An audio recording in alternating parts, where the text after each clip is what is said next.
안녕하세요. 예술에 관한 수다, 예술적인 수다를 지향하는 SBS 대표 팟캐스트 커튼콜 237회 시작하겠습니다. 이병희 아나운서 대신 오늘 객원 진행을 맡은 저는 SBS 최영아 아나운서입니다. 잘 부탁드리겠습니다. 자, 그리고 제 옆에는 언제나처럼 SBS 문화 전문 기자 김수현 기자 나와 있습니다. 네. 안녕하세요. 안녕하세요. 처음으로 이렇게 또 김수현입니다. 네. 방송을 하게 됐습니다. 네. 자, 10월 10일입니다. 한강 작가가 노벨 문학상 수상자로 선정됐다. 네. 이 소식이 전해지면서 그야말로 대한민국이 놀라움과 그렇죠. 기쁨에 가득- 환호했습니다. 네. 예, 아직도 그 여운이 가시지 않는 것 같은데요. 자, 오늘 커튼콜 237회에서는 한강 작가의 수상의 의미는 무엇인지, 또 세계 속의 한국 문학의 위상은 어디인지, 또 앞으로 남은 과제는 무엇인지에 대해서 얘기를 나눠보도록 하겠습니다. 특별한 분을 모셨는데요. 네. 곽효환 전 한국문학번역원장 나오셨습니다. 안녕하십니까? 네, 안녕하세요. 예. 네, 오랜만에 뵙습니다. 아, 네. 잘 지내셨죠? 네, 네. 한 5, 6년 만에 뵙죠? 네. 인연이 원래. 예. 네. 예전에 제가 책하고 놀자를 진행했을 때 시를 소개해 주셨어요. 이 시인이시잖아요. 그럼요, 원래. 그럼요. 네. 네. 직접 소개를 한번 받아볼까요? 네, 네. 안녕하세요. 시스는 그리고 지난 6월 초까지 한국문학번역원장을 했던 임기 잘 마치고 제자리로 돌아온 시인 곽효환입니다. 아. 반갑습니다. 네, 반갑습니다. 우후. 네. 이번에 그 노벨 수상자로 이제 한강 작가님이 선정이 됐는데 예상을 하셨을까요? 아, 혹시나? 오늘 신문 보니까 제가 예언을 했다라고 되어 있는데 아, 그래요? 네. 그 정도까지는 아니었고요. 네. 저는 한국문학이 노벨문학상의 가시권에 들어왔다. 그 얘기는 제가 했습니다. 근데 네. 오래 받을 거로는 어. 예상을 못했습니다. 네. 그 여러 가지 상황들을 쭉 지켜봤는데 제가 번역원장 취임했을 때가 2021년인데요. 네. 그때 돌아가서 한국문학이 해외에서 어떻게 인식되고 있는가 이거를 쭉 살펴봤더니 굉장히 이 전망이 밝았습니다. 그러니까 네. 그냥 한마디로 말씀드리면 한국문학 작품이 해외에서 어떤 상업적 예술 텍스트로 통하고 있다 이렇게 말씀드릴 수 있을 것 같아요. 그러니까 1년에 해외에서 번역 출판되는 종수가 200종이 넘었습니다. 그러니까 네. 번역 지원을 해주는 기관이 이제 정부 쪽에서는 한국문학번역원, 네. 민간 쪽에서는 교보생명에서 만든 네. 대산문화재단 두 기관이 하는데 1년에 200종 이상이 넘었는데 그 200종이 그러니까 공급자의 마음을 가지고 되는 게 아니라 네. 수요자, 그러니까 출판사와 독자가 원하는 책. 그러니까 시장이 어떻게 바뀌었냐면 초창기에는 한국문학 작품 해외에 소개하려면 공급자인 우리 쪽에서 네. 소개하고 싶은 작품 목록을 딱 정하죠. 네. 그래서 번역가를 모집을 합니다. 그래서 네. 네. 번역가들이 나 이거 하겠다 그러면 이제 번역하고 번역이 끝나면 그 원고를 들고 네. 보따리 장사처럼 찾아다니는 겁니다. 아. 이거 해볼래? 근데 잘 안 됐어요. 근데 네. 2020년대에 들어와서 조금씩 바뀌더니 그 외국 출판사한테 선택권을 넘겨줬어요. 아. 니들이 하고 싶은 걸 해봐라. 네. 그랬더니 이분들이 2013년부터 그 제도를 처음 도입했는데 처음에는 네. 아주 미미했죠. 네.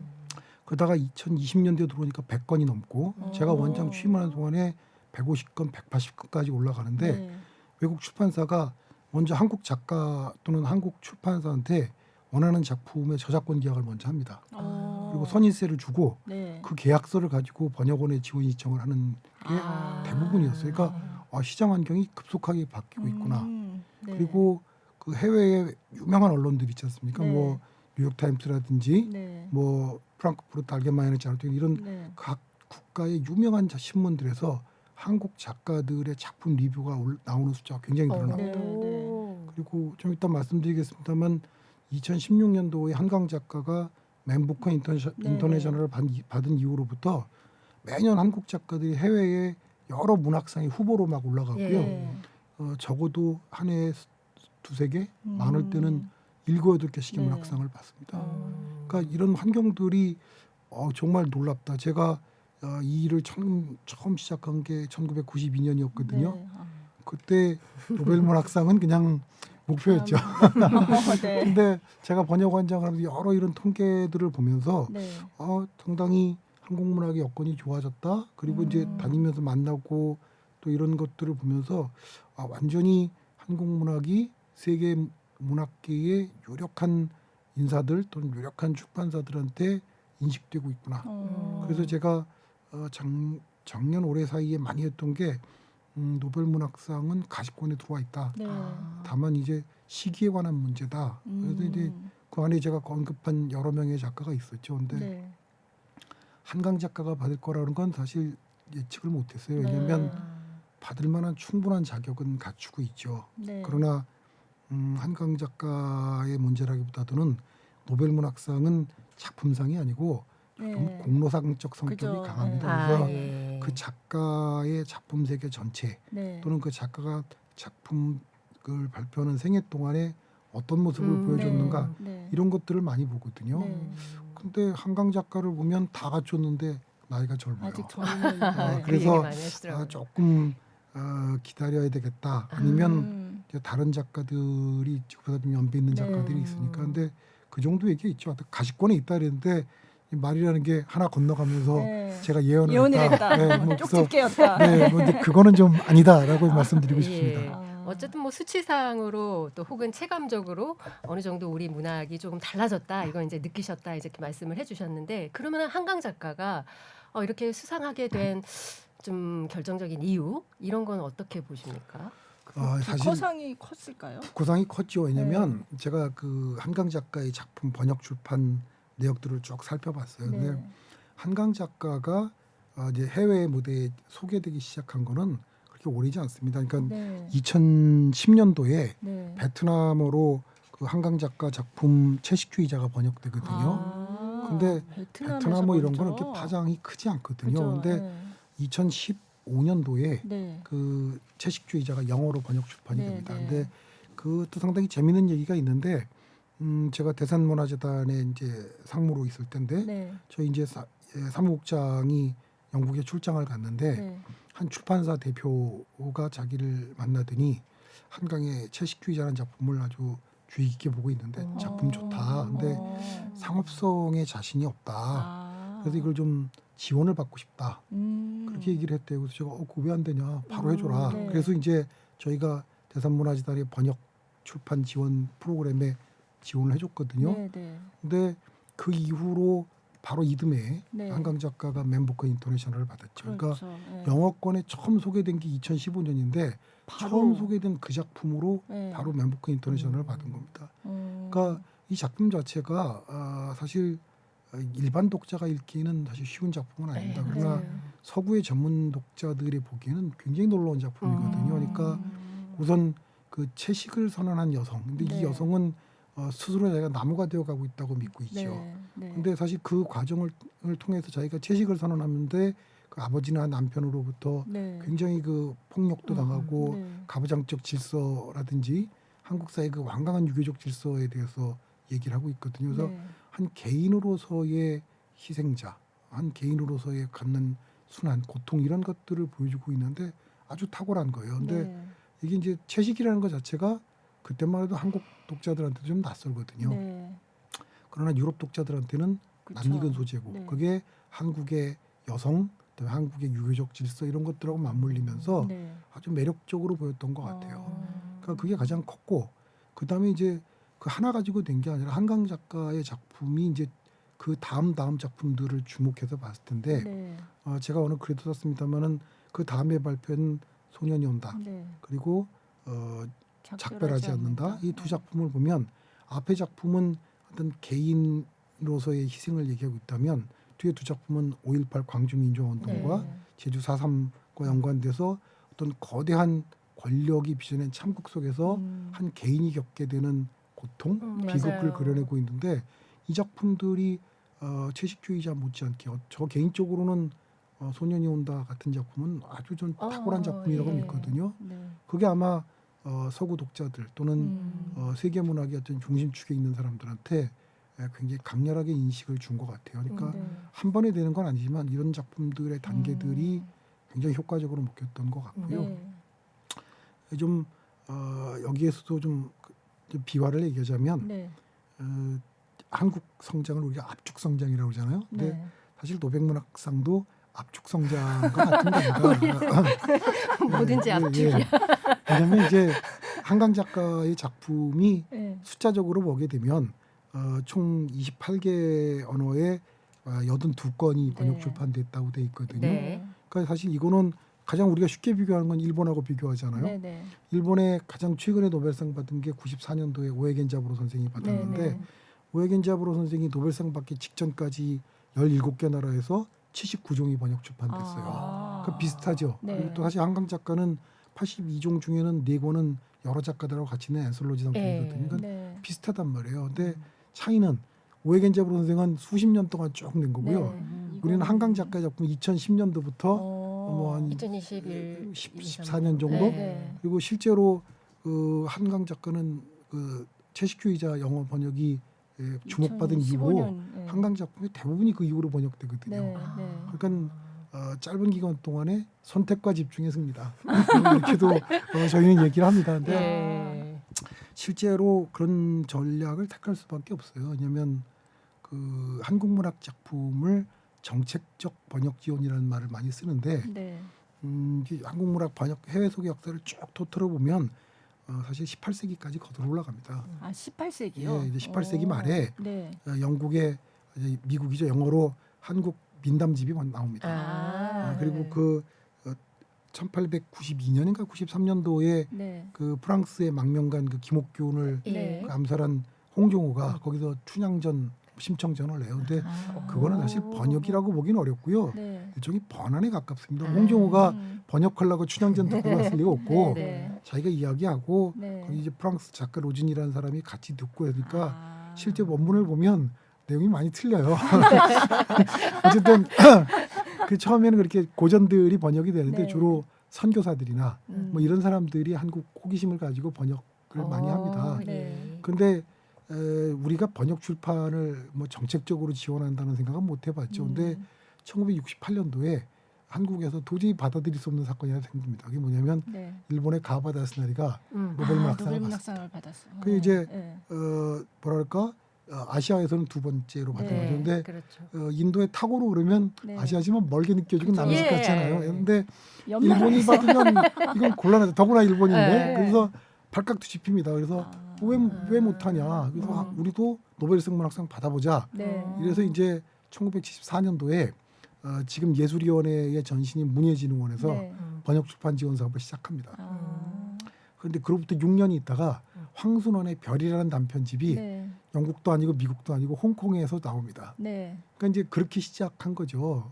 근데 실제로 그런 과정들은 이제 잠시 후에 이제 번역의 변천사에서 말씀드리겠지만 상당히 뭐랄까 투자하는 기간이었고 네. 한국 문학이 해외 시장에서 주목받은 거는 1990년대 들어서부터 시작입니다. 네. 그리고 이제 그것도 이제 프랑스 중심으로였고요. 네. 가장 영향력이 크고 독자가 많은 영어권에서 주목받는 거는 2010년대부터입니다. 네. 네. 그리고 이제 한국문학번역원, 대산문화재단 이 두 기관이 지원한다 하더라도 재원이라는 게 한계가 있으니까 아무래도 좀 선택과 집중을 많이 하죠. 그러니까 네. 어느 작가가 주목받는다 그러면 당연히 외국에 있는 출판사나 번역자들도 적극적으로 참여하려고 그러고 그러면 한국문학번역원이나 대산문화재단도 같이 이제 거기에 화합하는 이런 방식들을 택하기 때문에 어쨌든 기쁜 소식이지만 저는 뭐 저 살아생전에는 못 볼 줄 알았는데 이렇게 기쁘고 놀라운 그런 상황을 만났습니다. 네. 그러니까 아까 처음에 시작할 때 제가 아직도 여운이 가시지 않았다 이제 이렇게 그렇죠. 예, 네. 말을 했는데 계속해서 그 한강 작가님의 작품이나 이제 이런 네. 거에 대한 기사가 올라오고 있고 네. 또 일반인들은 SNS에다가 한강 작가님의 책을 구입한 인증샷이라든지 읽었다. 네. 또 뭐 서점에서는 책이 없어서 팔지 못한다 막 이런 그죠. 것들이 지금 계속해서 올라오고 있거든요. 네. 네. 문인 입장에서도 굉장히 이거는 놀라운 일이죠. 그렇죠. 3일 만에 100만 부가 팔렸다니까 어마어마하죠. 그래서 예. 한강 작가 소설 옆에 내 시집을 좀 갖다 놓으면 좋겠다 뭐 이런 생각 저만 하진 않을 겁니다. 네. 근데 뭐 저는 굉장히 놀라운 일이죠. 근데 이게 뭐 후반부에 또 이런 얘기 할 기회가 있을지 모르겠지만 이게 한강 작가에 관한 어떤 반짝하는 열기로 끝나서는 안 되겠다. 네. 이번 기회에 한국 문학 전체가 독자들과 함께 다시 호흡하고 지평을 넓혀갈 수 있는 여러 문제들에 대한 고민을 해야 된다. 네. 네. 그런 얘기를 많이 하고 요즘에 제가 이제 번역원장 임기 끝내고 있으니까 그 고민 많이 하면서 자꾸 끌적끌적 하고 있습니다. 그러면 그 고민은 좀 나중에 네. 얘기를 네. 더 풀어보도록 어. 하고 근데 아까 왜 1990년대 그때는 이제 프랑스가 위주였다 그러는데 왜 프랑스에서 그러면 한국 문학을 이렇게 좀 일찍부터 번역을 하고 그렇게 네. 됐을까요? 근데 번역가 발전 단계하고 좀 설명을 드려야 될 것 네. 같은데 이제 한국 문학 번역의 흐름을 보면 1980년대부터 90년대 초까지는 외국 문학을 전공한 한국인들이 주로 번역을 했습니다. 네, 맞아요. 그러니까 이분들이 굉장히 고생 많이 하셨죠. 네. 그러나 문학 작품은 예술 텍스트거든요. 그러니까 네. 그냥 간단히 말씀드리면 셰익스피어를 한국 사람이 영문학 공부해서 한국에서 한국말로 영문을 해서. 번역하지 네. 영국 사람이 한국말로 번역하지 않거든요. 네. 근데 우리는 번역가가 없으니까 처음에는 한국인 외국문학 교수들이 번역을 한 거예요. 근데 이게 이제 의미도 전달하고 한국 문학의 존재를 어느 정도 알리는 데는 성공했지만 예술 텍스트로 전달하는 데는 좀 어려움이 많았어요. 네. 그래서 90년대에 제가 대산문화재단 설립하면서 실무 책임자였는데 네. 그때 제가 파격적인 번역비 인상을 하면서 무슨 제안이냐면 공동 번역을 해라. 그러니까 외국어의 밝은 한국인과 네. 한국어 한국문화의 밝은 외국인이 외국인. 팀을 이뤄서 번역해라. 아. 이게 이제 2세대 번역가의 출범인 겁니다. 이게 네. 90년대 초반부터거든요. 네. 그러니까 비로소 이제부터는 예술 텍스트로 인식되기 시작합니다. 근데 아. 이때 프랑스에 소개됐던 이청준이나 이문열 작품들이 네. 탁월한 공동 번역자들이 나온 겁니다. 아. 지금 소설가이신 최윤 선생이 서강대에 계실 때 네, 이제 네. 불문가 유명한 번역자였어요. 네. 그래서 본명이 최현모 선생이신데 네. 그분이 이제 그 부군인 프랑스 분하고 같이 이문열 이청준 번역을 했고 아, 네. 그리고 이제 오정이라든지 최인훈 같은 작품들이 프랑스에서 소개됐는데 네. 기본적으로 프랑스가 호기심이 많은 나라. 아, 그리고 프랑스는 어떤 자부심이 있냐면 우리가 세계 문화의 관문이다. 그렇죠. 네. 이런 자부심이 네. 있고요. 실제로도 저는 한강 작가의 노벨문학상 수상도 작년에 메디치상 수상한 게 네. 굉장히 크게 네. 주었다고 보거든요. 그러니까 네. 실제로도 이런 얘기들 하거든요. 노벨문학상을 받으려면 프랑스어판 번역이 있어야 된다. 아. 제가 작년에 프랑스판 시집이 나왔기 때문에 그게 부족하다. 뭐 지금 이렇게 주장을 하고 아, 있는데 이렇게 항상 깨알 자랑을 자주 네. 하십니다. 뭐 이제 농담입니다만 어쨌든 그래서 90년대에 이문열, 이청준을 중심으로 해서 한국 문학이 크게 주목받습니다. 여기에는 또 그 출판사의 그 역할도 컸습니다. 당시에 그 이문열과 이청준을 냈던 출판사가 사실은 그렇게 메이저 출판사는 아니고요. 그 파리도 아니고 저 지방 도시인 아를르라는 데 있는 네. 작은 출판사인데 주로 네. 그 아시아와 관계된 책자를 오, 전문으로 내던 출판사예요. 네. 악투시드라고. 네. 그리고 그 옆에는 필리피케라는 두 출판사가 다 아시아에 관계된 책을 내는 출판사인데 이 사람들이 새로운 시장을 개척한 겁니다. 그래서 한국 문학을 집중적으로 소개하는데 네. 이 중에 그 악투시드에서 최현무 선생 그 팀이 번역한 게 워낙 불어가 좋고 네. 잘 먹히니까 프랑스에서 아주 대대적인 반응이 있었습니다. 아, 그랬군요. 그 다음에 이제 2000년대 초반에 들어서 최미경, 장노엘 주대라는 그 또 하나의 새로운 번역팀이 신성처럼 등장하는데 이분들이 이제 이승우와 황석영을 아주 선풍처럼 만들죠. 그래서 네. 이때 제가 프랑스나 스위스에 출장 갔던 기억이 나는데 네. 스위스에 갔더니 한 출판사 편집자가 야, 내 이승우 읽어봤는데 굉장히 좋더라. 너 어허. 이승우 뭐 읽어봤냐? 그래서 아니, 나하고 친하다 뭐 이러고 이제 제가 우쭐했던 기억이 나는데 그럴 정도로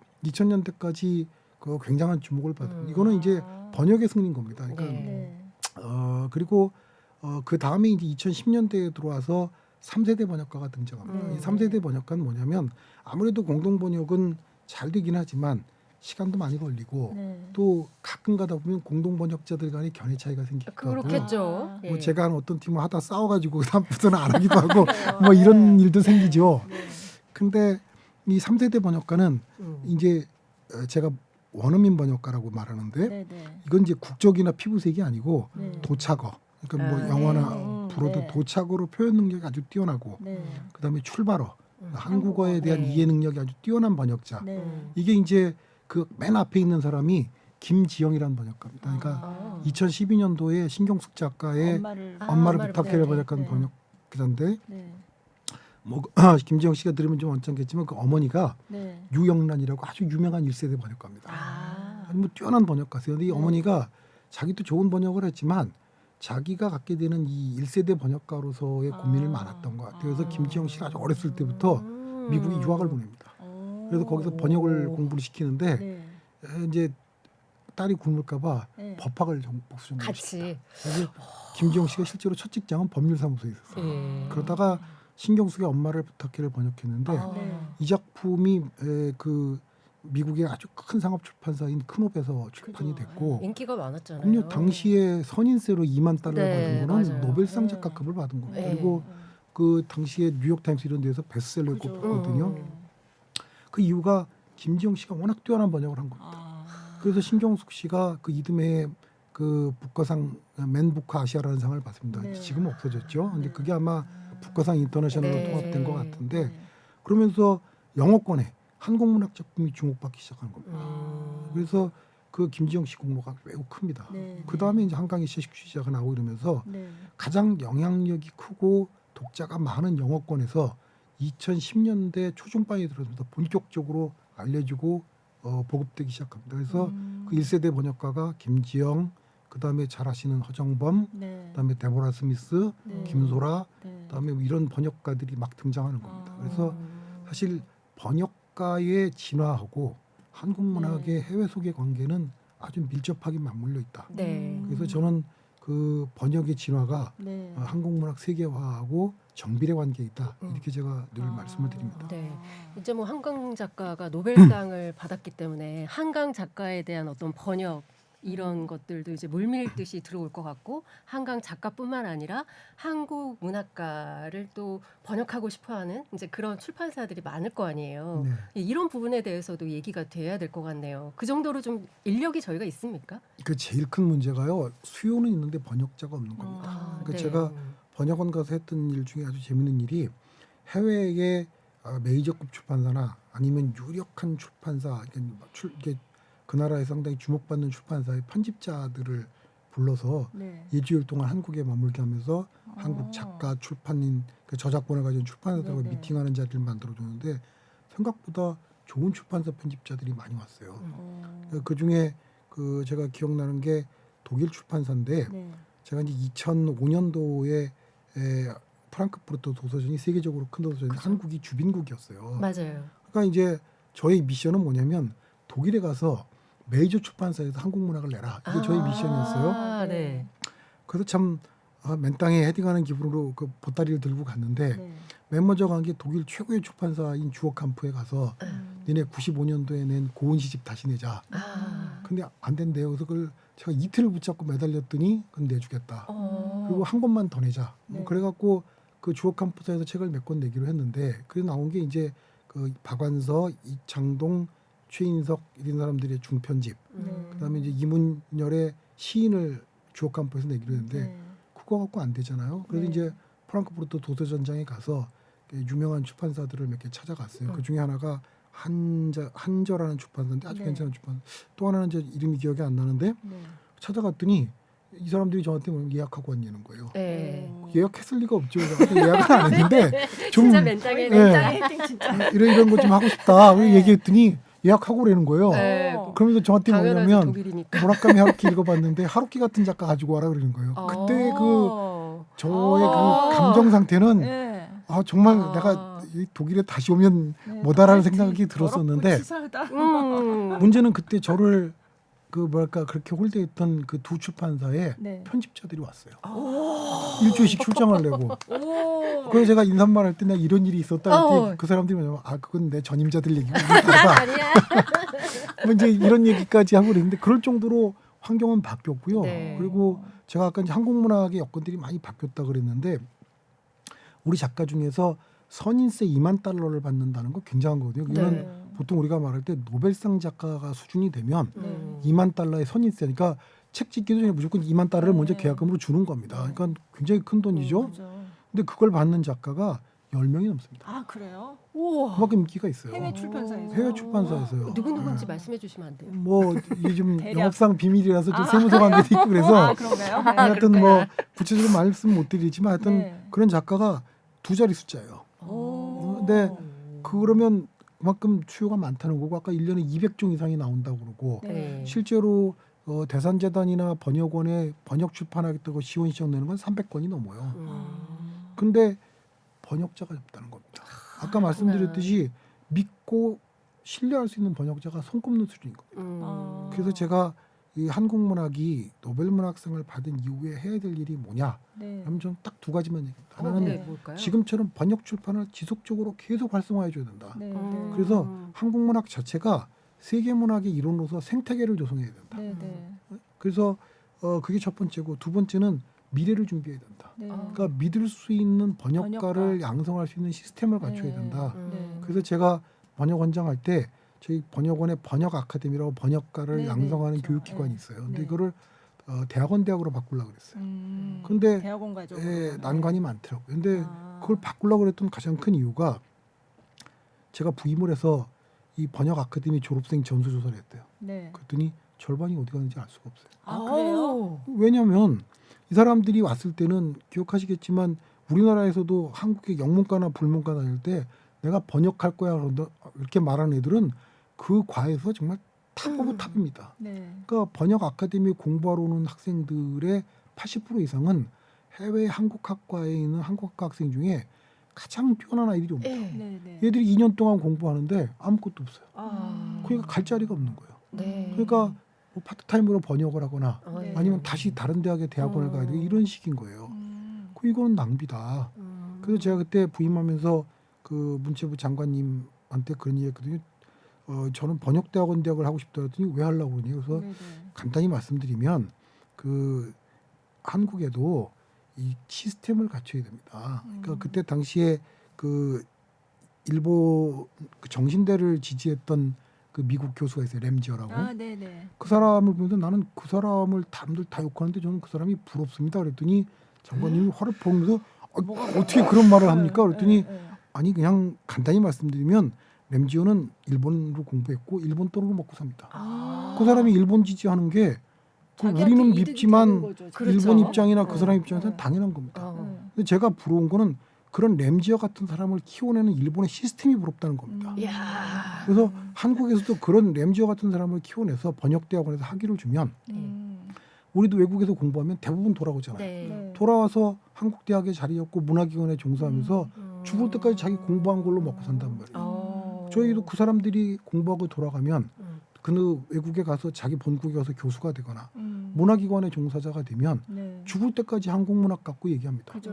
그래서 민간의 한류 포스트가 생기는 겁니다. 음. 그래서 그때 이제 예산도 많이 주시고 적극적으로 주시는 했는데 이제 한국 사회 자체가 성숙하지 못해서 이제 제가 지난 국회에 상임위원회까지 법안 발의해서 토론까지 시작했는데 네, 네. 뭐 그 다음에는 정치적 강령성에 막 휘말리니까 제대로 조명 못 받고 이제 국회가 막을 내리면서 폐기가 됐는데 제가 번역원장으로서 약속한 일을 다 했는데 네. 그거 한 가지 못한 것이 못내 아쉽습니다. 그래서 이건 꼭 해야 된다. 네. 이건 현재도 중요하지만 미래를 준비하지 않으면 음. 이건 그냥 지나간다. 음. 그 제가 번역원장 취임할 때 가장 많이 했던 얘기가 노벨 문학상은 한국 문학이 거쳐가야 될 아주 중요한 관문이지 목표가 돼서는 안 됩니다. 네. 네. 만약 그게 목표라면 저희는 지금 목표 달성을 했으니까 손 놔야 돼요. 그렇죠, 그렇죠. 그렇죠. 다 왔는데 제가 처음부터 안 되죠. 한국 문학은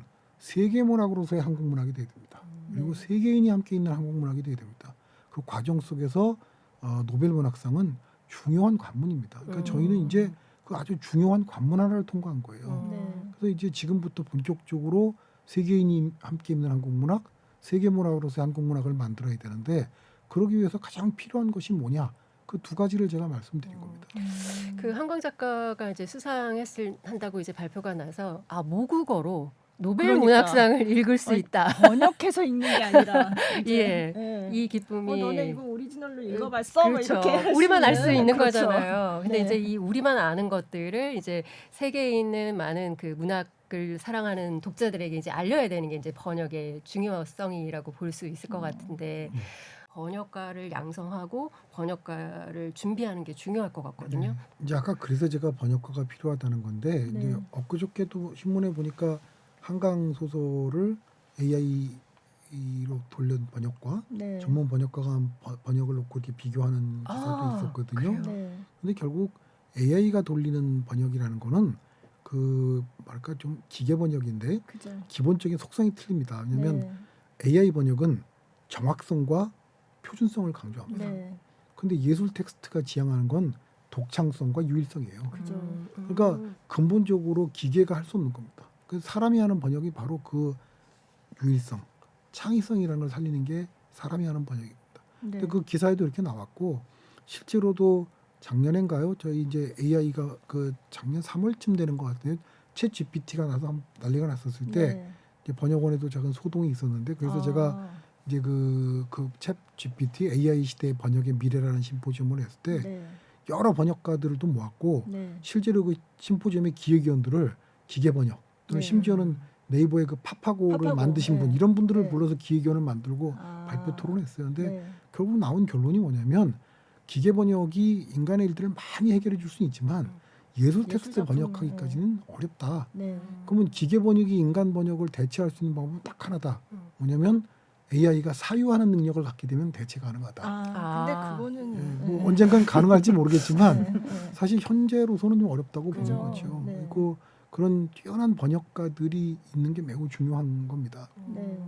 그래서 저희가 이제 문학 번역이 왜 중요하냐는 제가 얘기를 많이 드리면 예술 텍스트 중에서 문학만이 다른 장르하고 좀 달리 독특한 특성이 있습니다. 왜냐하면 제가 문학은 한 집단 또는 한 시대의 삶과 정신의 지용도가 문학이다 그러거든요.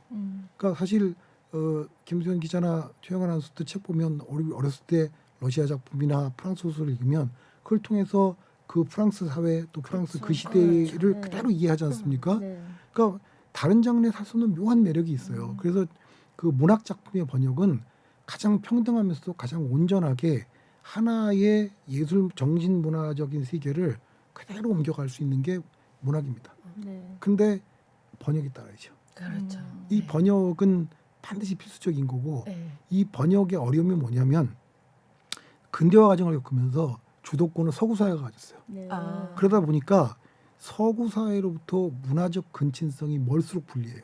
아, 예를 네. 들면 우리가 일본 소설이나 중국 소설 읽으면 금방 이해가 되죠. 네. 왜? 네, 맞아요. 문화적인 근친성이 있어서 그래요. 맞아요. 네. 근데 러시아 소설을 읽으면 끝날 때쯤 되면 주인공의 이름이 익숙해지는데 소설이 끝나요. 맞아요. 이름이 그러죠? 계속 바뀌어가지고.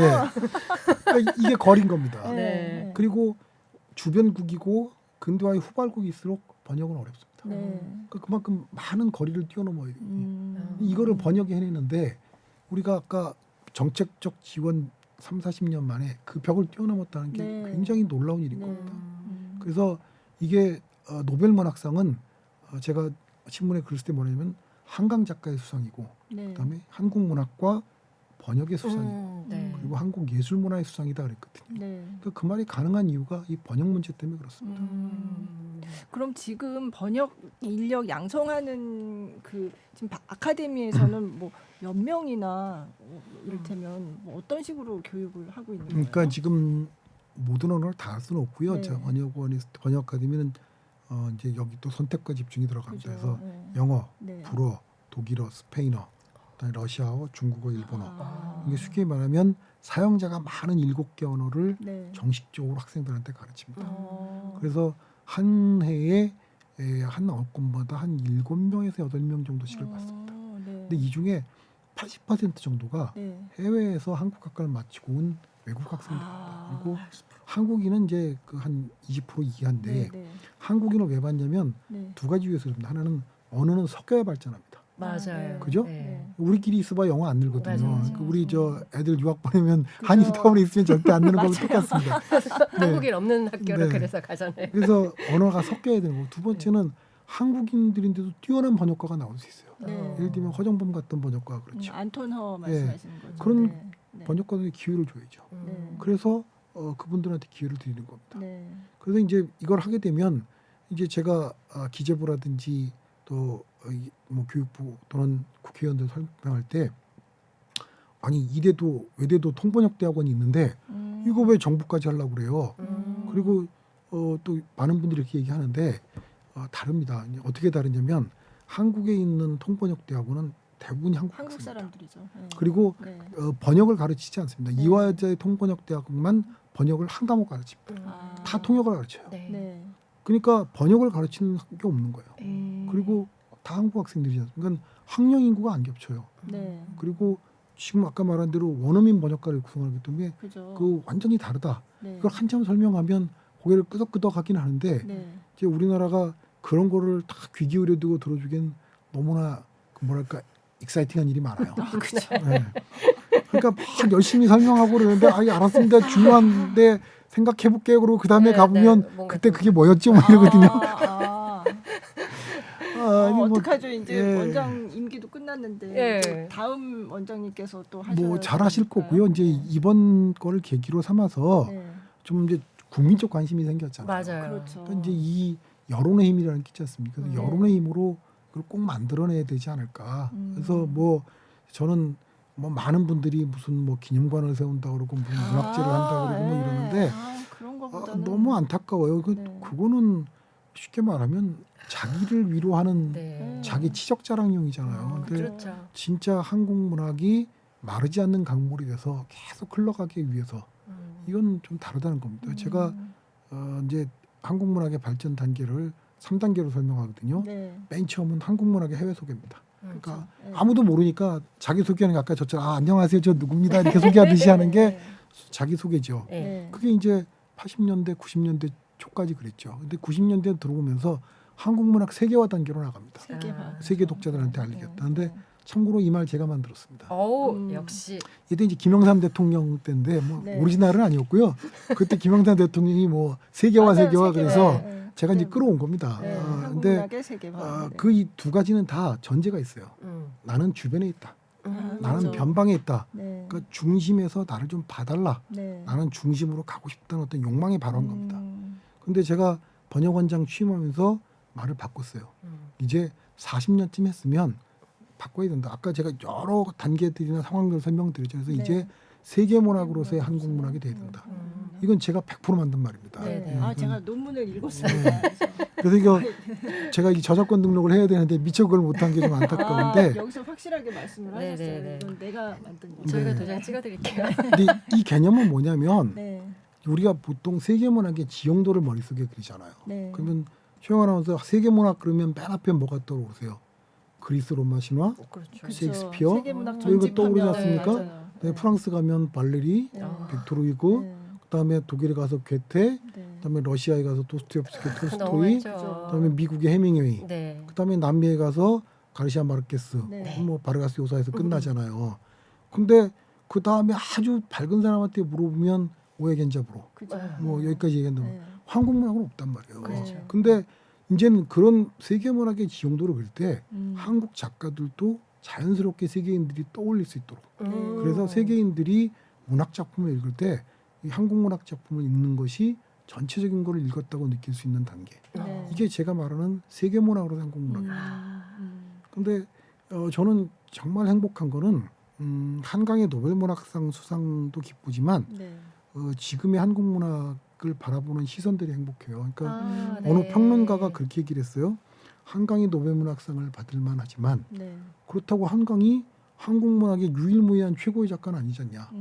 많다. 다른 네, 좋은 그러니까 작가들도 많다. 한강도 좋은 작가지만 한강 말고도 황석영, 이승우, 뭐 최근에 등장하는 천명관, 정보라 이런 네. 작가, 뭐 김현수 이런 작가들 나오면 노벨 문학상 후보에 근접했거나 네. 아니면 미래의 한국 문학의 그 세계 문학화 될 수 있는 작가 풍성해졌다. 네. 이거 얼마나 행복한 거예요. 음. 근데 이거를 우리가 계속 지키고 만들어 나가느냐 못 만들어 나가느냐가 우리에게 주어진 아주 큰 과제다. 네, 네, 이 말씀을 드리고 싶습니다. 지금 방금 이제 말씀하신 작가님들은 우리 문학계에서만 그렇게 생각하는 게 아니라 실제 이제 해외에서도 그렇게 보고 있는 작가님들인 거잖아요. 그럼요. 제가 네. 말씀드렸지만 한국 문학이 노벨 문학상 후보로 거론되기 시작한 건 2000년대 초반부터요. 네. 고은 네. 시인이 네. 처음 거론됐고 그 이후에 이제 이승우, 황석영, 네. 김혜순 뭐 이런 작가들이 네. 같이 거론됐었죠. 그러니까 사실 한강 작가는 굉장하고 기쁜 일이지만 제가 말씀드린 뭐 황석영이나 김혜순이나 이승우 같은 작가가 받았어도 하나도 이상하지 않단 말입니다. 이럴 정도로 한국 문학이 정책적 번역 지원 40년 동안에 상당히 많은 충의를 키웠다. 네. 그래서 제가 말씀드린 게 번역원장 맨 처음 취임할 때 말한 게 저는 제비 한 마리를 부르려고 하는 게 아닙니다. 제비 한 마리가 아니라 봄을 부르려고 합니다. 아, 시적이야. 역시. 네. 시인이셔요. 네. 그래서 제비 한 마리는 노벨 문학상이죠. 예를 들면 네. 나집 마흐푸즈가 노벨상을 받았다고 이집트 문학이 세계 문학입니까? 데릭 월코트가 노벨문학상을 받았다고 세인트 루시아 문학이 세계 문학 아니거든요. 네. 그래서 저는 제비 한 마리가 아니라 봄을 부르면 제비도 오고 꽃도 피고 강물도 흐르고 숲이 우거진다. 네. 그 봄을 만들면 노벨문학상은 저절로 따라온다 그랬는데 네. 그 작업을 한 결과 노벨문학상도 만들고 지금 네. 말씀드린 대로 이렇게 두터운 층위를 두텁다고 하는 건 제 생각인데 어느 정도 이렇게 층위를 만들어냈다. 이게 제가 번역원장으로서 가장 역점을 둔 일이다. 일단 제비가 박씨를 몰고 왔으니까 네. 네. 이제 꽃을 피우기 위해서는 이제 또 많은 사람들이 또 이제 가꿔야 되잖아요. 네. 이제 이런 것들이 이제 우리 문학계 혹은 이제 우리 대한민국이 해야 될 일이라고 생각이 들고요. 저는 이제 한강 작가님 이제 수상하고 제가 기사를 계속 찾아봤어요. 그랬더니 그 아까 말씀하셨잖아요. 유럽이나 이런 데서 한강 작가님의 어떤 채식주의자를 바라보는 시각이 굉장하다라고 말씀을 하셨는데 그 노르웨이, 스웨덴에서도 이미 그 작품이 연극으로 작년에 공연을 했고 네. 또 그 다음에 올해 25일에 이탈리아에서도 이탈리아에서도, 채식주의자가 네, 연극을 올리는데 네. 네. 티켓이 다 판매가 됐대요. 네. 그리고 또 제가 예전에 전시회를 하나 갔었는데 시오타치아룬가 하는 그 작가가 있어요. 이게 설치 예술 작가인데 시를 이렇게 꼬고 막 이렇게 하는 작가거든요. 근데 하얀색 시를 막 이렇게 온 공간에다가 다 이렇게 해서 배를 만든 형상인데 그게 제목이 인 메모리예요. 근데 그 작품이 어디서 왔냐면은 작가가 한강의 채식주의자에서 영감을 받아서 이 작품을 만들었다라고 얘기하는 걸 보고 어떤 이제 문학을 넘어서 세계의 예술 속으로도 갈 수 있겠구나라는 생각이 또 들긴 하더라고요. 네. 그럼요. 그러니까 제가 문학은 다른 장르가 들으면 어떻게 생각할지 모르지만 보통 할 때 문화예술의 핵심이고 원천 콘텐츠라고 네. 하거든요. 원천 그러니까 콘텐츠. 지금 최영환 아나운서 네. 말씀하신 문학 작품이 잘 되면 그 문학 작품을 가지고 네. 무용도 되고 공연도 되고 영화도 만들 수 있고 그런 2차, 3차 텍스트를 만들 수 있는 원천 콘텐츠거든요. 그래서 이거는 굉장히 중요한 일입니다. 네. 그래서 저는 농담삼아 그런 얘기도 하는데 아마 한강 작가가 노벨문학상을 받기엔 또는 한국문학이 노벨문학상을 받기에는 아마 K컬처의 영향도 있었을 것이다. 한국에 대한 지명도가 높아졌으니까. 전반적인 예. 관심이. 그러니까 네. 그냥 지나가기 어려웠겠죠. 네. 네. 그런데 반대로 한강 작가가 노벨문학상을 받음으로 인해서 이제 K컬처의 활용 점정을 문학이 찍었다. 이렇게 표현을 합니다. 네.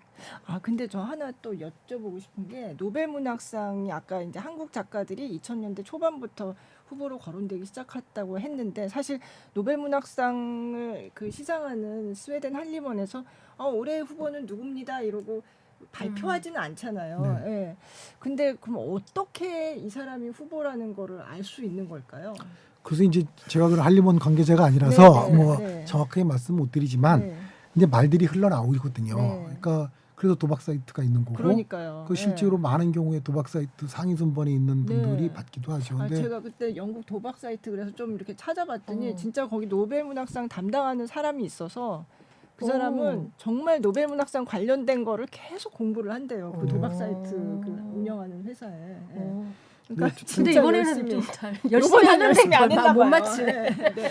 근데 뭐 이제 좀 입변도 있었는데 네. 그런 것들은 예상했어요. 아시아가 받을 가능성은 좀 있다. 네. 그런 얘기는 했어요. 그러니까 이제 되게 노벨문학상이라는 게 여러 가지 요소들을 고려하는 건 맞습니다. 그리고 실제로 이제 노벨문학상 후보를 이렇게 추천하는 과정 속에서 추천은 누가 하나요? 이제 여기에 이제 몇 가지가 있는데 네. 첫 번째는 전 세계 어느 나라든 네. 팬클럽이 그죠. 있는 나라는 다 네, 추천할 수 네, 있습니다. 네. 그러니까 그거는 누구나 하는 겁니다. 그래서 사실 팬에서 추천받을 게 노벨문학상 후보다라는 건 그냥 수백 명 중에 하나인 겁니다. 그런데 그 외에 제가 이제 2008년도인가요? 네. 일본 노벨상 받은 오에 겐자부로 선생 댁에 간 적이 있는데 네. 네.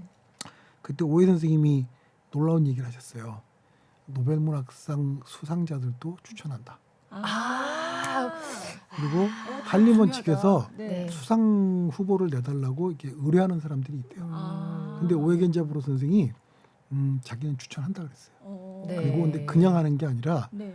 가까운 사람들하고 상의를 해서 추천한다. 근데 그런 과정들을 거치니까 좁아지겠죠. 그래서 네.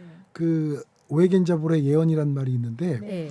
2005년도에 오에겐자브로 선생이 이제 대산문화자들에 교체한 서울국제문학 포럼에 오셨어요. 네, 그때 있었죠. 그때 오셔서 뭐라 그랬냐면 이 자리에 네. 이미 노벨상을 받아야 될 한 명의 작가와 앞으로 받게 될 세 명의 작가가 있다 그랬어요. 그게 이미 받아야 될 한 명의 작가는 르클레지오고요. 네. 네. 앞으로 받게 될 세 명의 작가는 오르안 파묵, 모옌 그리고 황석영이었어요. 근데 황석영 선생님만 못 받고 그러네요. 다 받았어요.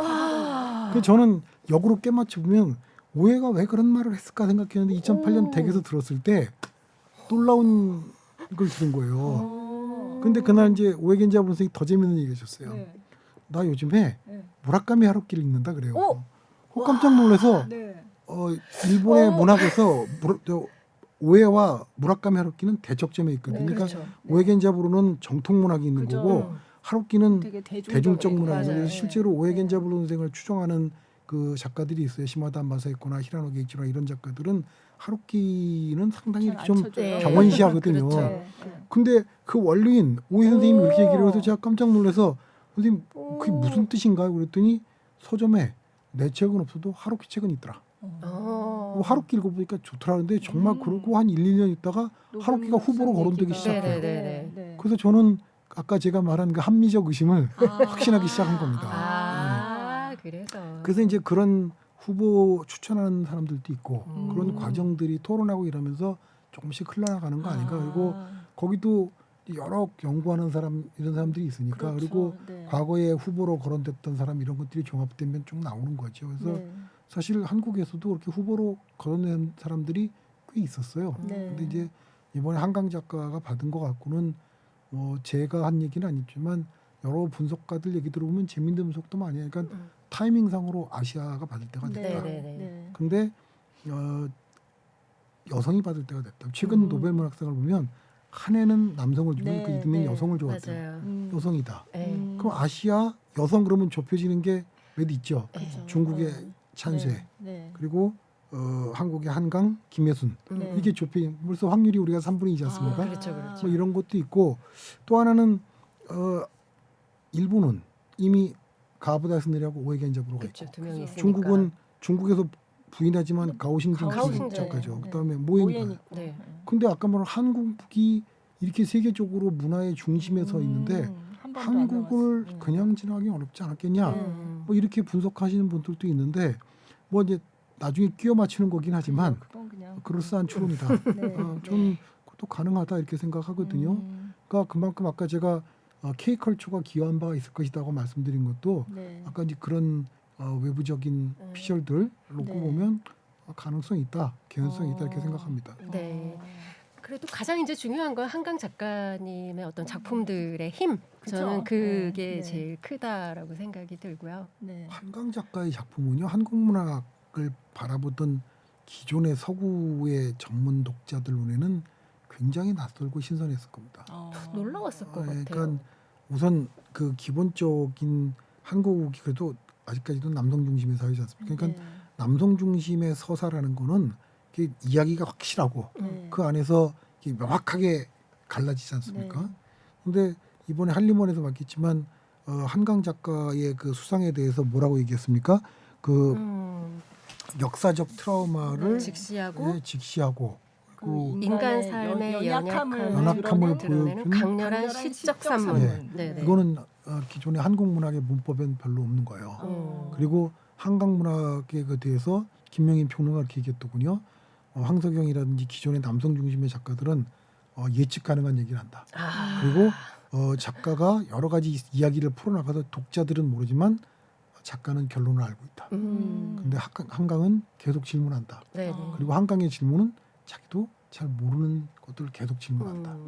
그리고 한강 그 작가의 그 소설 같은 걸 보면 작가 만만치 않다라는 게 쉽게 안 네네. 읽히거든요. 네. 맞아요. 계속 생각하게 만들거든요. 그런 거는 이제 그 옛날 월레스 잉크가 했던 말하고 비슷합니다. 그 아프리카에서 최초로 노벨 문학상을 받은 네. 월레스 잉크라는 나이지리아 작가가 있습니다. 네. 우리는 이제 또 아시아에서 최초로 여성으로서 받은 한강이 그렇죠. 있듯이 네. 근데 소잉크가 그런 말을 했어요. 내 소설은 치료약이 아니라 네. 치료약이 아니라 두통거리다. 아, 왜 이렇게 살 불편하게 수밖에 하고. 없는지 네네. 왜 이거밖에 안 되는지 아주 고통스럽게 질문하는 네. 고통거리다 이렇게 말했거든요. 음. 어떻게 보면 한강 작가의 작품은 그런 소잉케가 말한 쪽에 더 가깝죠. 아, 그런 분들도 아마 굉장히 새롭고 음. 신선하게 느끼지 않았을까 그런 생각합니다. 왜 영화를 봐도 정말 이렇게 보고 나서 계속 생각하는 영화들이 있잖아요. 그렇죠. 이 작품의 의미가 뭐지? 이건 어떤 그렇죠. 장면이었지? 네. 이건 감독은 왜 넣었지? 이런 것처럼 네. 한강 작가님들 책도 사실은 그렇게 저는 보여요. 읽혀요. 질문을 정말 크게 하나 던지고 독자들한테 독자들을 놔주지를 않아요. 계속 고민하게 하거든요. 그리고 한강 작가님의 책을 제가 독자로 읽었을 때는 스토리를 빠르게 쫓아가면 이해할 수가 없는 것 같아요. 그냥 시를 읽듯이 음미하면서 읽어야지 한강 작가님의 작품을 좀 제대로 읽을 수 있거든요. 시집도 냈잖아요. 네, 네. 시도 썼던 저녁에 작가니까. 저녁을 네. 서랍에 넣어두었다. 그쵸. 네, 네, 그 네. 시집을 제가 또 한번 읽어봤는데 그 시집에 보면 이제 한강 작가님의 어떤 그런 이미지들이 굉장히 많이 나와요. 약간 마크 로스코에 대한 그 네. 그림에 대한 것들, 혹은 눈, 새, 꿈 이런 것들이 많이 나오잖아요. 그래서 독자분들이 만약에 한강 작가님의 책을 읽어보신다면 시집도 저는 꼭 한번 읽어보셨으면 그러니까요. 좋을 네, 것 같아요. 실제로 한강 작가가 시로 먼저 출발했고요. 네. 그 대학 시절에 썼던 그 연세대 학부에 나왔던 네. 글들 보면 그 시가 아주 좋더라고요. 네. 그래서 네. 이제 좀 훌륭하다는 생각도 들지만 시도하고 소설도 다 해버리면 또 이제 우리는 뭐 또 먹고 살아. 시인으로서 네. 이제 질투하는 네, 또 이제 뭐 선생님의 그런 본질. 생각도 듭니다. 진짜. 제가 네. 또. 이제 한강 작가가 상을 이렇게 받고 네. 나니까 뭐 이런저런 인연을 네. 뭐 어, 학교를 뭐 맞아요. 이제 다닐 때 봤다든 둥, 뭐 언제 마주쳤다는 둥 이런 인연을 얘기하는 분들이 되게 많아졌어요. 네. 자랑스럽잖아요. 맞아요. 네. 김수현 저는 기자님도 개인적으로 한강 있잖아요. 작가하고 친합니다. 이거 네. 그 한강 작가가 수상하자마자 많은 분들이 전화를 하더니 한강 전화번호 가르쳐달라. 그 정도 됩니다 제가. 그렇군요. 네. 아니 저도 만나 뵌 적이 있어요. 그러시죠. 2010년도에 그때 책하고 네. 놀자에 제가 출연을 네, 하셔서 책하고 놀자를 진행하고 있을 때 네. 바람이 분다 가라 그 작품을 음. 내시고 이제 저희 프로그램에 찾아오셔서 얘기를 나눴어요. 근데 이제 그때 지금 제가 이렇게 돌이켜 보면 굉장히 차분하셨고 한마디 한마디를 꺼내는 게 굉장히 신중하게, 혹은 이 말이 혹시라도 진실에 어긋나지 않을까 하면서 굉장히 골라서 하시는 그런 느낌을 받았고, 제일 기억에 남는 그 말씀 중에 하나가 문학은 생명이다. 단어 하나, 문장 사이에 모든 것이 생명이니까 그걸 읽으면서 생명을 느꼈으면 좋겠다라는 말씀을 또 하셨고, 또 바람이 분다 가라 그 작품이 나타내고 싶었다는 거는 살았으면 좋겠다. 배로 기어서라도 살아갔으면 좋겠다. 이제 그 말씀을 하셨던 게 네, 기억이 네. 나요. 네. 아니 네. 르클레지오 선생님도 저기 한강 작가님을 만나 뵌 적이 있대요. 한국에 오셨을 때. 글레지오 선생이 네. 이제 굉장한 친한파고 그죠. 한국에 자주 네. 오시는데 네. 일찍부터 한국에 주목해야 될 작가로 지목한 게 한강, 네. 이승우, 네. 황석영, 김혜란 이런 작가들을 주목하고 네. 그런 작가들은 이 서구 사회에서도 아주 중요한 작품을 쓰고 있다 이런 얘기들을 네. 언급했으니까 사실 예언자라 그러면 저보다는 르클레지오 선생이 훨씬 더 예언자에 가까울 겁니다. 네. 아주 선관이 뛰어나시고요. 아, 예. 또 한국에 대한 애정도 넘치시고 그래서 개인적으로 르클레지오 선생도 아주 기뻐하시지 않을까 생각합니다. 네. 네. 자, 그러면 이제 좀 분위기를 바꿔 네. 볼까요? 근데 사실 저는 제일 처음에 뵀던 게 2012년이었던가 그때 네. 제가 벌써 10년이 넘었군요. 저희가 만난 것도. 노벨문학상 시즌이 있었잖아요. 그때 계속해서 막 올해는 한국에서 나오나 이러고선 계속 이제 대기 타고 있다가 아니구나 이런 게 사실 몇 년 계속 됐었잖아요. 중계차가 가 있던 적도 중계차 많지 않았어요? 가 있었죠. 네. 그래서 제가 이제 계속 준비하고 하다가 그러면 이제 노벨문학상 발표 나고 나서 그러면 왜 그러면 우리 아직 노벨문학상 그렇게 바랐는데 아직 우리는 못 받고 있나 뭐 이런 기사를 한번 써보자 그래서 제가 그때 인터뷰를 요청을 드렸고요. 그래서 그때 대산문화재단에 계실 때 뵀는데 그때 하셨던 말씀이 굉장히 기억나는 게 지금 노벨문학상이 문제가 아니다. 지금 사람들이 책을 읽지도 않는데 이 작가를 따라서 이렇게 읽어줄 그런 독자층이 무너진 상태에서 작가 혼자서 지금 작품을 쓰고 있는 거다. 그런 말씀을 하셨던 게 굉장히 기억에 나요. 그래서 그때 제가 이제 독서량 이런 이제 그런 통계를 좀 찾아봤더니 그때 이미 굉장히 낮았거든요. 그래서 뭐 한 달에 뭐 0.8권 뭐 이 정도였어요. 그 당시에.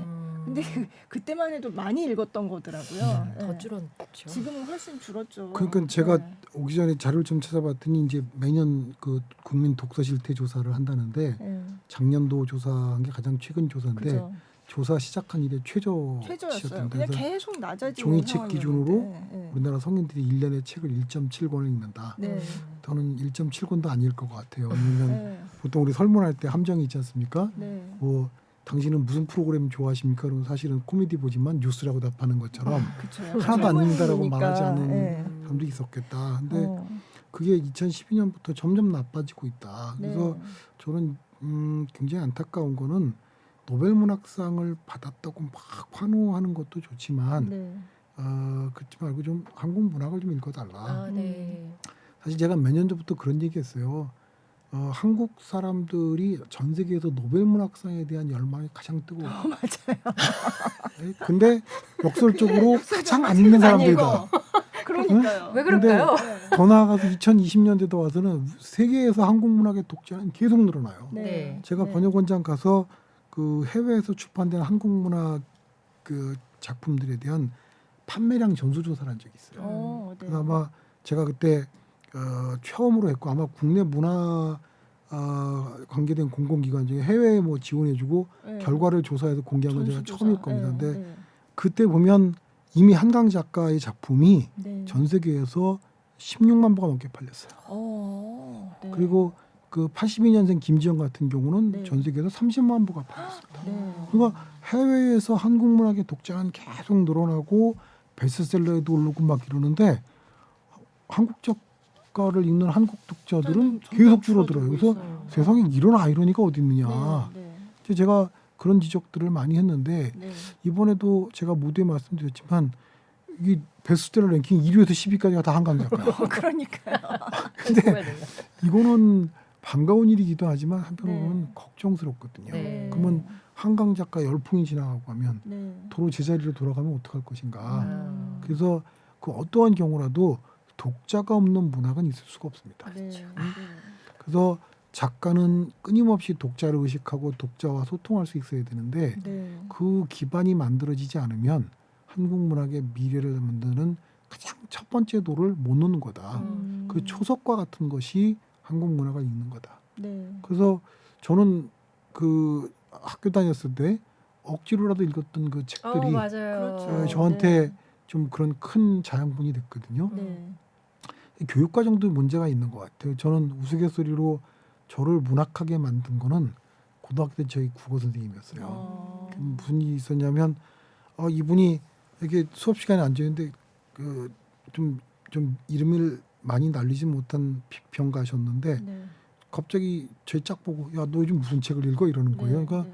제 짝이 저 최인훈의 광장을 읽습니다 이러는 거예요. 그랬더니 네. 그분이 눈이 땡그러지더니 네가 광장을 그러더니 수업 시간 내내 그 얘기만 하는 거예요. 네. 그리고 옆에 앉아서 세미나서. 얼마나 질투심이 막 네, 역시 또 타오겠어요. 질투. 네.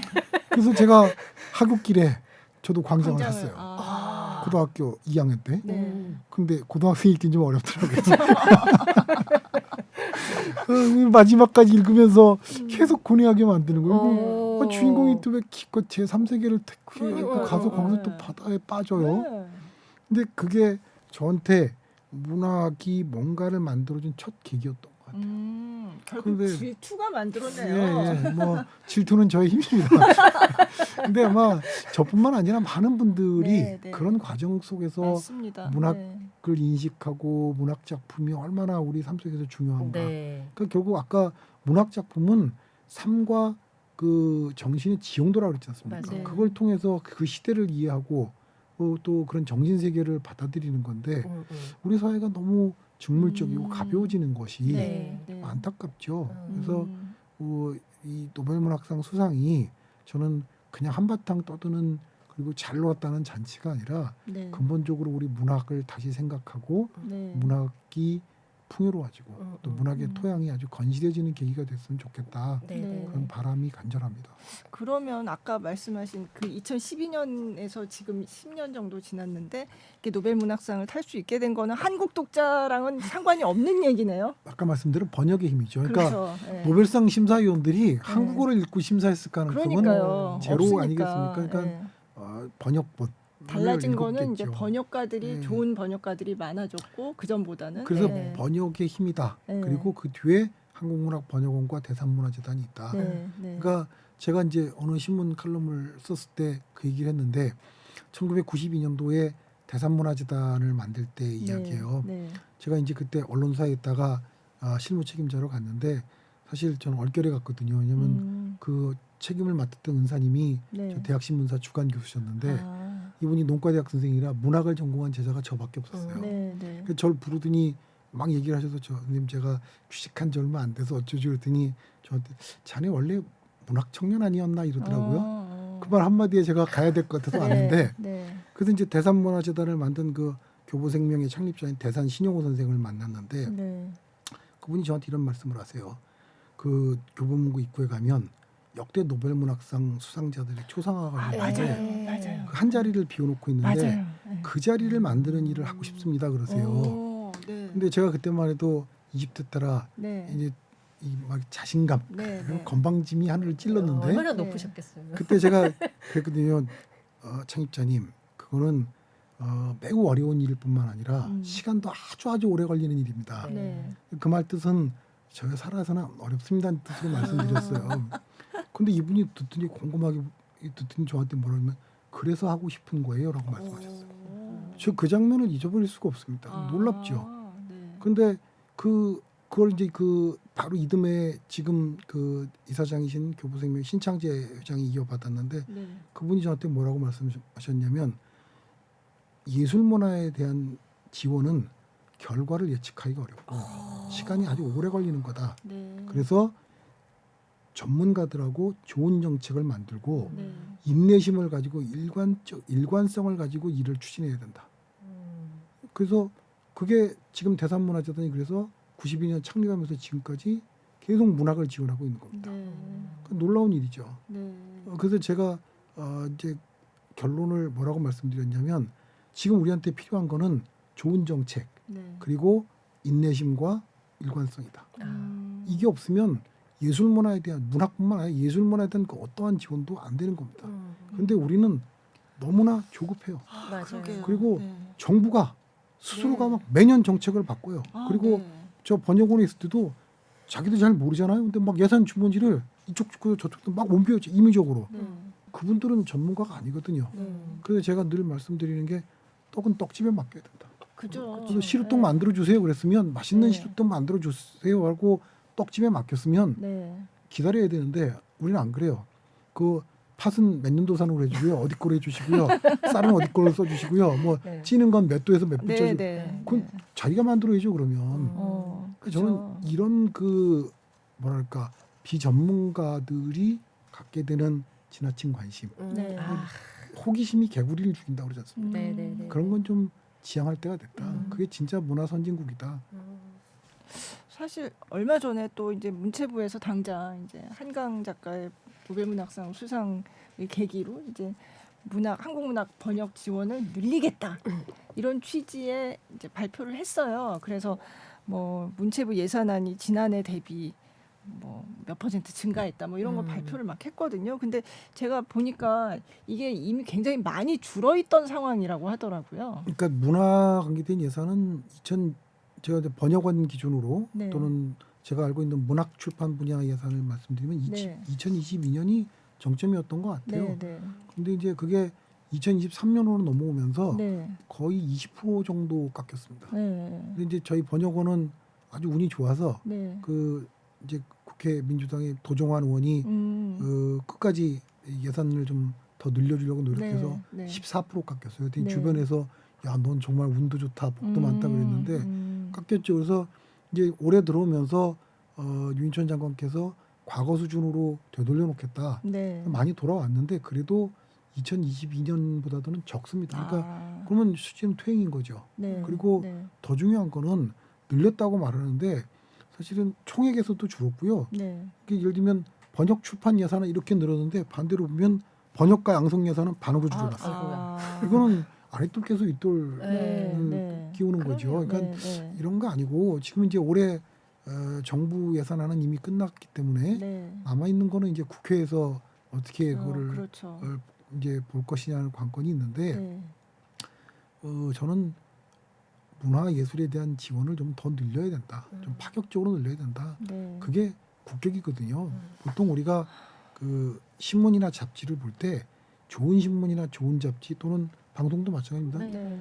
그 뉴스나 정치 사회를 잘 만드는 거는 누구나 비슷비슷해요. 네. 퀄리티 차이가 어디서 오냐면 맞습니다. 문화에서 오거든요. 네. 문화를 어떻게 바라보고 어떻게 다루느냐가 그 매체의 퀄리티를 결정하는 것처럼 한 국가의 국격이나 수준도 문화적 역량, 예술 문화적 역량이 어떻고 그걸 어떻게 바라보느냐. 우리가 프랑스를 영원한 선진국이라고 말하는 이유 중에 하나도 그 사람들은 자기네 예술 문화에 대한 그 자부심이 있거든요. 그리고 그걸 밖에서 다 인정해 주거든요.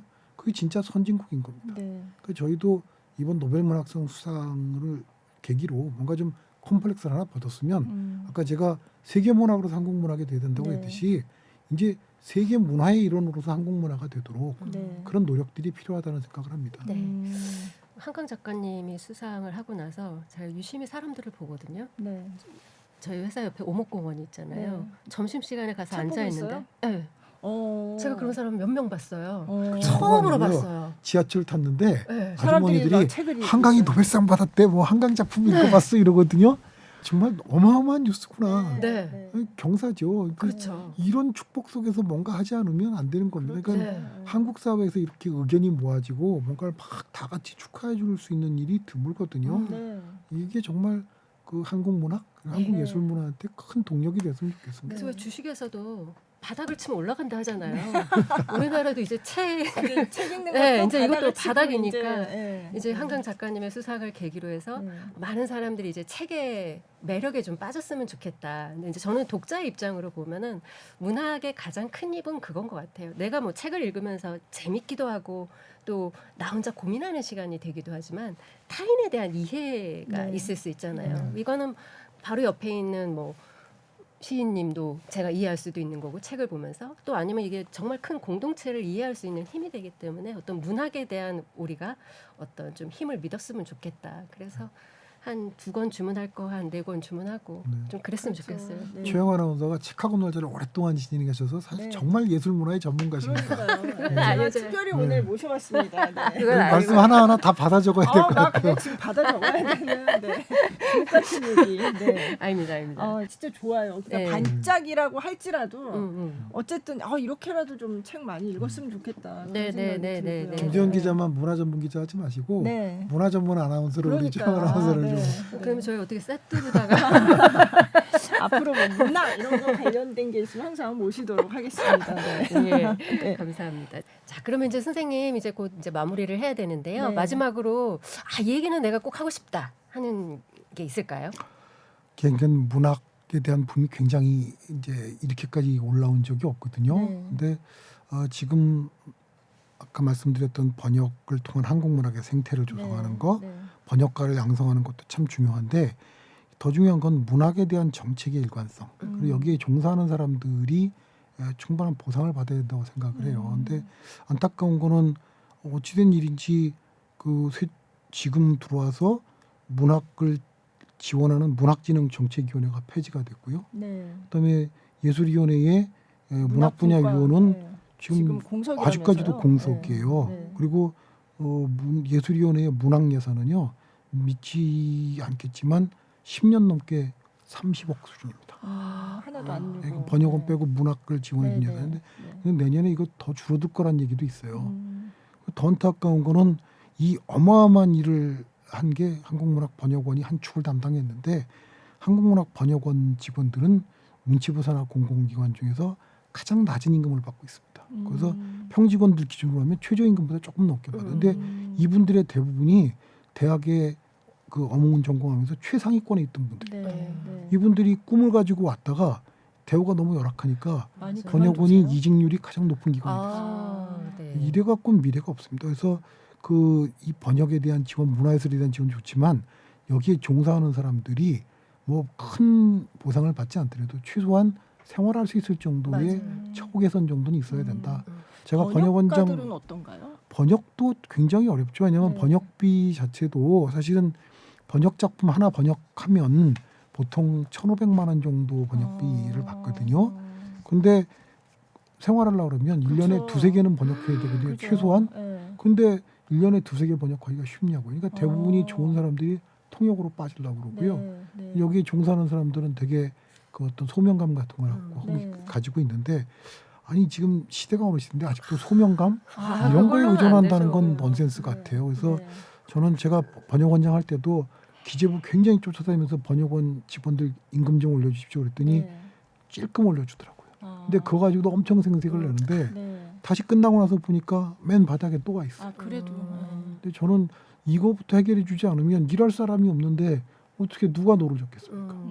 꼭 좀 국회에서 또는 기재부에서 번역원 직원들에 대한 처우 개선 그걸 꼭 해결해 주셨으면 하는 게 아, 네. 전직 번역원장으로서 아주 간절한 바람입니다. 아, 네. 네. 알겠습니다. 안내 말씀 드리겠습니다. 골라 듣는 뉴스룸 커튼콜은 SBS 뉴스홈과 네이버 오디오 클립, 팟빵, 애플 팟캐스트 등 오디오 플랫폼에서 그리고 또 유튜브 영상으로도 만나보실 수 있습니다. 유튜브 플레이리스트 김수현 문화전문 기자의 커튼콜에서 지난 회차도 모아서 볼 수 있으니까요. 많은 관심 부탁드립니다. 김수현 기자 커튼콜 이거 검색하면 되는 거죠? 네, 예, 알겠습니다. 자, 오늘 말씀 나눠주셔서 고맙습니다. 네, 네, 고맙습니다. 감사합니다. 감사합니다.